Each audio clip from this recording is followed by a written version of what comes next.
सौम्या पोखरेल का कहना है कि कौन है पवन सिंह, जबकि ये पवन सिंह के गाने पर रील्स वीडियो बनाती है और पवन सिंह को बोल रही है कि कौन है पवन सिंह। सौम्या पोखरेल का कहना है कि भोजपुरी इंडस्ट्री में खेसारी लाल के अलावा हम और किसी को नहीं जानती।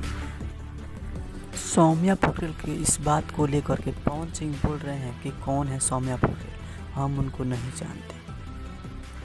सौम्या पोखरेल भोजपुरी के पावर स्टार को नहीं जानती तो एक किन को जानती है।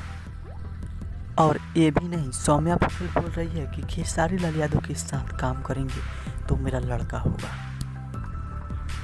जबकि सौम्या पोखरेल खेसारी लाल यादव और पवन सिंह के बीच विवाद फैलाने के लिए आई है भोजपुरी इंडस्ट्री में।